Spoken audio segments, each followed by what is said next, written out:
एक बार दो आदमी एक मंदिर के पास बैठे गपशप कर रहे थे।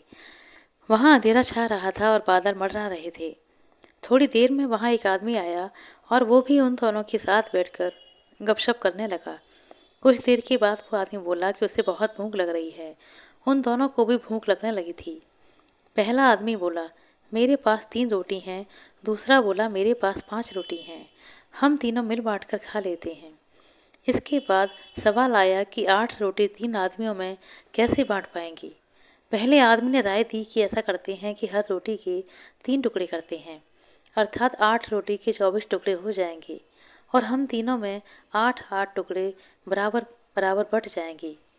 तीनों को उसकी राय अच्छी लगी और 8 रोटी के 24 टुकड़े करके प्रत्येक ने 8-8 रोटी के टुकड़े खाकर भूख शांत की और फिर बारिश के कारण मंदिर के प्रांगण में ही सो गए।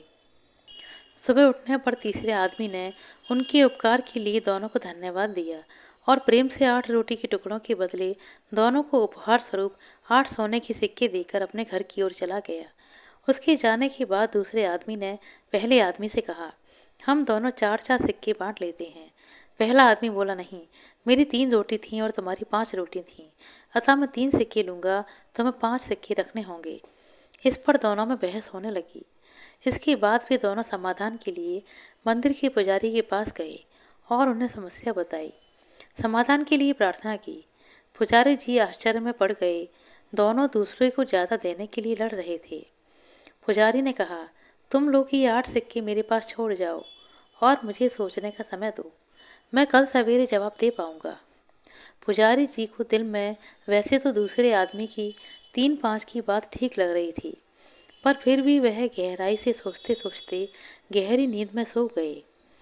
कुछ देर के बाद उनके सपने में भगवान प्रकट हुए तो पुजारी ने सारी बातें बताईं और न्याय के मार्गदर्शन के लिए प्रार्थना की और बताया कि मेरे ख्याल से 3 और 5 बंटवारा ही उचित रहेगा। भगवान मुस्कुराकर बोले, नहीं, पहले आदमी को एक सिक्का मिलना चाहिए और दूसरे आदमी को 7 सिक्के मिलने चाहिए।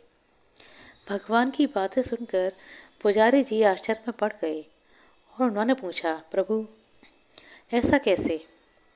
भगवान फिर से एक बार मुस्कुराए और बोले, इसमें कोई शंका नहीं कि पहले आदमी ने अपनी 3 रोटी के 9 टुकड़े किए, परंतु उन 9 में से उसने सिर्फ एक बांटा और 8 टुकड़े स्वयं खा गया, अर्थात उसका त्याग सिर्फ 1 रोटी के टुकड़े का था। इसीलिए वो सिर्फ 1 सिक्के का ही हकदार है। दूसरे आदमी ने अपनी 5 रोटी के 15 टुकड़े किए, जिसमें से 8 टुकड़े उसने स्वयं खाए और 7 टुकड़े उसने बांट दिए। इसीलिए वो आदमी न्याय के अनुसार 7 सिक्कों का हकदार है। यही मेरा गणित है और यही मेरा न्याय है। ईश्वर के न्याय का सटीक विश्लेषण सुनकर पुजारी जी नतमस्तक हो गए।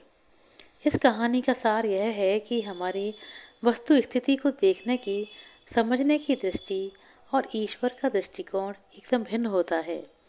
हम ईश्वरीय न्याय लीला को जानने समझने में सर्वथा अज्ञानी हैं। हम अपने त्याग का गुणगान करते हैं, परंतु ईश्वर अब हमारे त्याग की तुलना हमारे सामर्थ्य और भोग तौर करके यथोचित निर्णय करते हैं। यह महत्वपूर्ण नहीं है कि हम कितने धन संपन्न हैं, महत्वपूर्ण यह है कि हमारे सेवा भाव कार्य में त्याग कितना है। आशा करते हैं दोस्तों आपको हमारा सुनाई यह कहानी अच्छी लगी होगी। कहानी अच्छी लगी हो तो कृपया लाइक कर दें, शेयर कर दें। चैनल पर नए हैं तो सब्सक्राइब कर लें। अपने कीमती समय देने के लिए बहुत बहुत धन्यवाद। मिलते हैं अगली वीडियो में, तब तक के लिए नमस्कार।